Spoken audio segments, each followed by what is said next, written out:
Hello everyone, मेरा सबका बहुत ज्यादा वेलकम है हमारे चैनल पर एक बार फिर से। सबसे पहले प्लीज चैनल को सब्सक्राइब, वीडियो को लाइक शेयर जरूर कर देना, क्योंकि आप देख तो लेते हैं लेकिन ना सब्सक्राइब करते हैं, ना ही शेयर करते हैं, ना ही लाइक करते हैं। प्लीज कर दे। आज की वीडियो हम लेकर आए, इसमें हम देखने वाले हैं कि भाई आप सबको पता है कि इंडिया जो है ना T20 वर्ल्ड कप जीत चुका है, लेकिन पाकिस्तान जो है ना वो ये बोला कि इंडिया चीटिंग करके जीता है।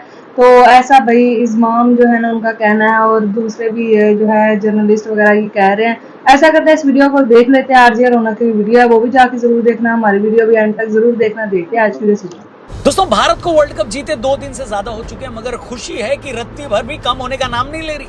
इनफैक्ट वर्ल्ड कप जीतने के अगले दिन जब मैं सुबह उठा तो पहले तो 10 सेकंड मुझे ये रियलाइज करने में लग गए कि भाई क्या कल सच में जीत गए थे। मैंने रात को कोई सपना तो नहीं देखा। हालत ये है कि मैच हाइलाइट्स में भी जब मैं सूर्या को मिलर का कैच लेते हुए देखता हूं तो वैसे उछल पड़ता हूं जैसे लाइव मैच में उछला था। हर्षदीप ने 19वें ओवर में डॉट बॉल डाली थी तो मैंने मैच हाइलाइट्स में भी ताली बजा दी। जब से मैच खत्म हुआ एक एक प्लेयर की इंस्टा स्टोरी चेक कर चुका हूं। दुनिया भर की मीडिया ने इस पर क्या बोला है वो सुन चुका हूं। मैच के बाद टीम इंडिया की सेलिब्रेशन को 20 बार देख चुका हूं, और जब भी रोहित शर्मा को जमीन को चूमते हुए देखता हूं तो इमोशनल हो जाता हूं। जब भी द्रविड़ को हाथ में ट्रॉफी लेकर बच्चों की तरह चिल्लाते देखता हूं तो खुद के आंसू कंट्रोल नहीं कर पाता, और हर बार दिल से ऊपर वाले के लिए थैंक यू निकलता है कि हे भगवान, तेरा लाख लाख शुक्रिया जो तूने हम क्रिकेट फैंस को ये दिन दिखाया। मगर जैसा कि हर बारात में एक नाराज फूफा होता है जो कि किसी न किसी बात से नाराज होता है, उसे रसमलाई का रस या तो बासी लग रहा होता है या उसे दूल्हे की शेरवानी किराए की लग रही होती है, जो बाकी बारातियों के पास जा जाकर पूछ रहा होता है कि मुझे लगता है दुल्हन महंगी है। उसी तरह भारत की इस जीत के बाद बहुत सारे हमारे प्यारे पड़ोसी नाराज फूफा बन गए। करने को तो इनके पास पहले भी कोई काम धाम नहीं था, और जो थोड़ा बहुत था भी वो भी काम को छोड़कर अब दिन रात भारत की जीत में साजिश ढूंढने लगे ये लोग। मतलब माना कि पड़ोसी के जीतने पर जेलेसी होती है, मगर उस जेलेसी में इतना भी मत गिर जाओ कि तुम्हारे सिर पर 100 जूते मारने का दिल करे। बात तो सही है। अब आप देखिए, इंडिया के वर्ल्ड कप जीतने के बाद पूरी दुनिया में सूर्य कुमार यादव के आखिरी कैच की चर्चा हो रही है। कुछ लोग इसे किसी बड़े मैच में पकड़ा क्रिकेट हिस्ट्री का बेस्ट कैच बता रहे हैं। लोग इस कैच का कंपैरिजन 83 के फाइनल मैच में पकड़े कपिल देव के कैच से कर रहे हैं, मगर हमारे पड़ोसियों ने इसमें भी साजिश ढूंढ ली है। क्या कह रहे हैं आप खुद ही सुनिए। मैच में भी मैं दिखा देता हूँ। सिर्फ रोप अगर आपको नजर आ रहा होगा तो कुछ जगहों से जो है बाकी अपनी जगह पर है, वापस आ गई है। अगर आप देखेंगे रोप और जो बाउंड्री के जितने भी बैनर्स लगे हुए हैं वो साथ साथ है, लेकिन जिस जगह पे कैच हुआ है वहां पे उनका पैर और रोप बिल्कुल वाजे दिखा। अरे वाह चाचा, गजब ही मूर्ख आदमी हो यार। मतलब तुम पिक्चर दिखाकर ये साबित कर रहे हो कि जहां सूर्य ने कैच पकड़ा वहां रोप हिली हुई है, मतलब सूर्य का पैर लगा था। अरे अकल के दुश्मन, तुम्हें इतनी बात समझ में नहीं आती कि रोप हर जगह बराबर नहीं लगी होती, वो थोड़ा बहुत आगे पीछे भी लगी होती है। और चमन भूती है, अगर रोप सूर्य के कैच लेने के टाइम हिली है तो हमें रिप्ले के टाइम क्यों नजर नहीं आ रही? माना कि तुम अकल के अंधे हो, मगर आंख तो तुम्हारी काम कर ही रही है। जब सूर्या कैच पकड़ रहे थे तब तो उनका पैर रोप को नहीं टच कर रहा था। अगर उस कैच से पहले ही रोप 5-6 सेंटीमीटर पीछे गई हुई है तो इसका ये मतलब हो गया कि सूर्या ने कैच लेते टाइम उसे हिलाया। कैसे इतने गधे हो सकते हो बे? जब बेइज्जती है। तुम्हें हिली हुई रोप दिख रही है, मगर 5000 बार रिप्ले दिखने के बाद ये नहीं समझ में आ रहा है कि सूर्या ने किस तरह कैच लेने के टाइम अपने पैर को रोप से दूर रखा। बाउंड्री लाइन के बाहर जाने से पहले बॉल को हवा में अंदर फेंका, खुद का बैलेंस बनाया और दोबारा अंदर आकर बॉल को कैच किया। और ये सब तब हुआ जब उनका पैर आधा इंच भी रोप से नहीं लगा। और वो जो तुम्हारा चचा है, जो थर्ड अंपायर है, जो ऊपर 250 कैमरे लेकर बैठा है, जिसने 5 मिनट में 20 रिप्ले देखकर डिसाइड किया कि सूर्या ने पैर नहीं लगाया, क्या वो भी तुम्हारी तरह अंधा है? भाई यकीन मानो, अंधा वो नहीं है, तुम हो, वो भी अकल के। मगर तुम लोग इतने बेगैरत हो कि अपनी चिड़ में झूठी साजिशें ढूंढ रहे हो, कॉन्स्पिरेसी ढूंढ रहे हो, और ये भारत की इस जीत पर आईसीसी को गालियां दे रहे हैं। बताइए, इस जीत का क्रेडिट आईसीसी के ऑफिशियल्स को भी मिलना चाहिए, इंटरनेशनल क्रिकेट काउंसिल को भी मिलना चाहिए। देखिए, एक सिर्फ इंडिया नहीं जीता है, आप आईसीसी जीत गई है या आईसीसी हार गई है। मगर मजे की बात यह है कि भारत की इस जीत में, यानी बेगानी शादी में, एक तरफ जहां हमारा पड़ोसी अब्दुल्ला जमीन पर लोट लोट कर अपने कपड़े फाड़ रहा है, वहीं दूसरी ओर जो अफ्रीकी टीम ये मैच हारी है, जिस अफ्रीकी टीम के प्लेयर मिलर का कैच सूर्या ने पकड़ा, उसी साउथ अफ्रीका के फॉर्मर प्लेयर्स को इस कैच से कोई प्रॉब्लम नहीं। वो कह रहे हैं कि ये कैच पूरी तरह से क्लीन था। The catch was fine. I mean, the cushion had moved, but that's वो नॉनसेंस है, इन्होंने नहीं है, इन्होंने तकलीफ stand on the cushion. Brilliant bit of skill. अब क्या कुछ बचता है कहने के लिए? बताइए। मगर नहीं, ये पाकिस्तानी सॉरी मतलब पाकिस्तानी जानबूझकर अपनी भड़ास निकालने के लिए पूरे वर्ल्ड कप में कोई ना कोई कॉन्स्पिरेसी साजिशें ढूंढते हैं। अब बेचारे करते भी क्या, खुद उनकी टीम तो पहली फुर्सत में निकलकर कराची एयरपोर्ट के लिए रवाना हो गई। करने के लिए कोई काम धाम बचा नहीं था तो इन्हें लगा चलो भारत की जीत को बदनाम करते हैं। इसी तरह इंजी भाई और सलीम मलिक ने कुछ दिन पहले कहा था कि भारत के बॉलर्स रिवर्स स्विंग करवाने के लिए बॉल के साथ छेड़खानी कर रहे हैं। भला आप सोचिए कौन बोल रहा है ये बात? वो सलीम मलिक जो खुद सारी जिंदगी मैच फिक्सिंग करते रहे, वो इंजमाम जो विदेशी टूर पर जाकर लोगों को धर्म बदलवाते फिरते थे, और ये लोग हमें स्पोर्टिंग स्पिरिट पर, गेम के एथिक्स पर ज्ञान दे रहे हैं। ये तो ऐसा ही हो गया जैसे राहुल गांधी कल को परिवारवाद के नुकसान पर हमें ज्ञान देने लगे हैं। मैचेस कैच पकड़े जाते हैं तो हम लोग ये डिस्कस कर रहे थे। अब सोशल मीडिया पे वो पिक्चर्स चल रही हैं कि जब यादव ने कैच पकड़ा तो रोब अपनी पोजीशन से 3-4 इंच पीछे हुई थी। खत्म।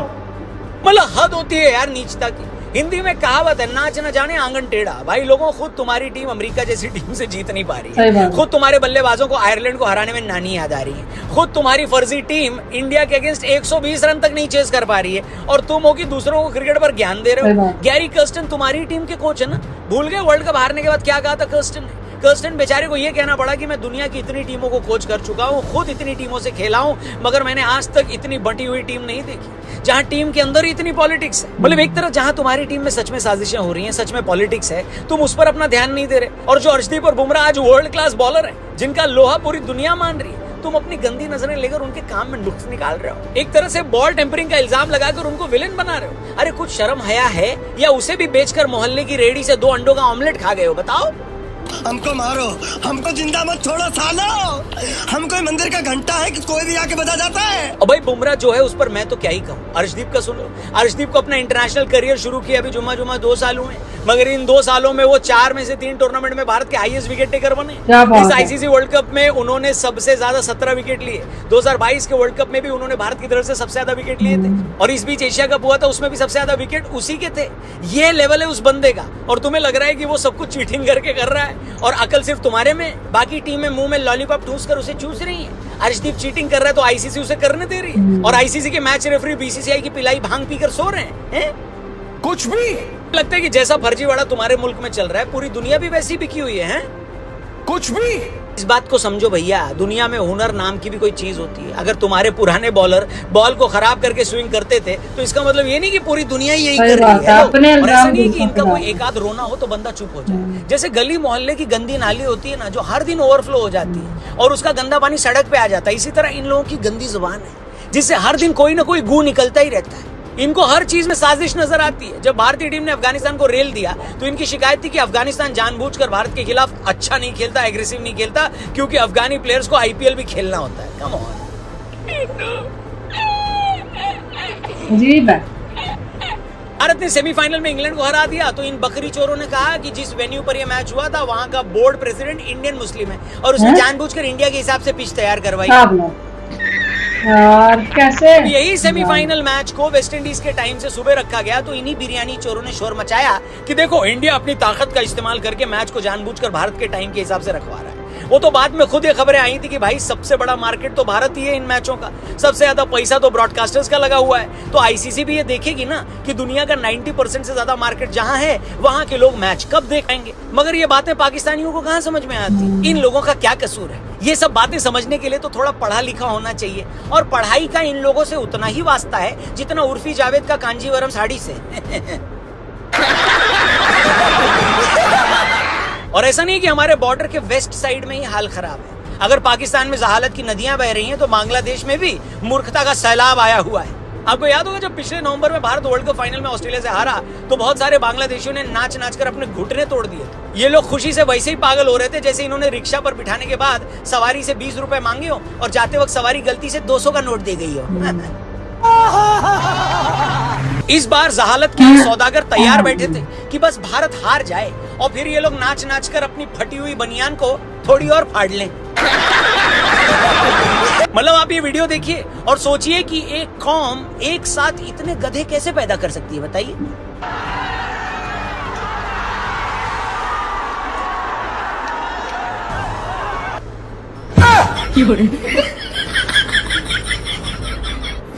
एकदम इन्होंने वक्त बदल दिया, जज्बात बदल दिए, जिंदगी बदल दी। ओ भाई मारो, मुझे मारो।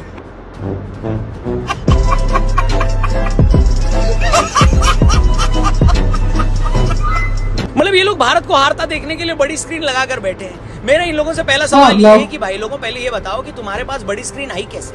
स्क्रीन अगर भारत से चुरा कर भी भागे हो तो तुम्हारे यहाँ बिजली आई कैसे? और अगर बिजली आ भी गई है तो उसी बिजली के थोड़े बहुत झटके अपने दिमाग को भी लगा लो ताकि तुम्हारी भटकी हुई अकल ठिकाने पे आ जाए। मतलब यार सच में इतने वेल्ले कैसे हो सकते हो? यहाँ भारत की टीम अगर हार जाए तो हम टीवी की तरफ झांकते नहीं है। हमारी अप्रोच ये होती है कि भाई जिसको जीतना है जीतो, जिसको हारना है हारो। और तुम मच्छी चोर ऐसे हो कि तुम्हारी क्रिकेट टीम पिछले 2500 साल से क्रिकेट खेल रही है, वो आज तक क्रिकेट खेलना सीख नहीं पाई। मैच तुमसे एक भी जीता नहीं जाता। आज से 30 साल पहले जैसे थे ना डाइपर में खेलने वाले, आज भी तुम्हारी वही औकात है। एटीट्यूड तुम्हारे प्लेयर्स में चीते जैसा है और उनका गेम मरे हुए चूहे से भी सड़ा हुआ। और तुम लोगों की ये औकात कि भारत के हारने पर हमारा मजाक बनाओ। भारत न होता ना तो आज भी पाकिस्तानी फौज के हाथों जूते खा रहे होते तुम लोग। हमारा एहसान मानना तो दूर, ऐसे जहरीले मजहबी कीड़े हो कि हमें ही काटने को तैयार रहते हो बे। कैसे बे? बड़ा हरामी हो बेटा। तुम्हारे जैसों के लिए मैंने कहावत लिखी है, बेगानी बर्बादी में अब्दुल्ला दीवाना। हाँ, सही बात तो सही है। क्योंकि अब्दुल्ला के पास अपना कुछ तो है नहीं जिस पर वो खुश हो पाए। क्योंकि अब्दुल्ला चाहे पाकिस्तान का हो या बांग्लादेश का, उसे ये मालूम है कि हमारी टीम तो अभी 450 साल भी कुछ नहीं जीतने वाली। तो चलो भारत की हार की ही दुआ कर ले। अंग्रेजी में एक शब्द होता है लो लाइफ, मतलब एक ऐसी जिंदगी जिसमें आदमी बहुत ही घटिया हसरतें पालकर जिंदगी जीता है। मैं तुम लोगों की लाइफ देखता हूँ और सोचता हूँ कि तुम्हारी जिंदगी को फिर मैं बोलूं तो बोलूं क्या? मतलब इतनी गिरी हुई जिंदगी। यार कुछ ढंग का काम करो, पढ़ो लिखो, दुनिया देखो, अपने हुनर पर काम करो, दूसरों से जलना बंद करो। और आप देखिए दोस्तों कितनी बड़ी आयरनी है, जो पाकिस्तान और बांग्लादेश 47 से पहले भारत का हिस्सा थे, उन्हीं दोनों देशों में भारत की जीत पर सबसे ज्यादा छाती कूट मचा हुआ है। इन्हीं मुल्कों में लोगों की हालत काटो तो खून नहीं टाइप हो रखी है। और इसका सिर्फ एक ही कारण है, वो है मजहब। मजहब की बिना पर बने ये मुल्क ये बर्दाश्त ही नहीं कर पाते कि हिंदू बहुल भारत इनसे हर फील्ड में इतना आगे कैसे निकल गया।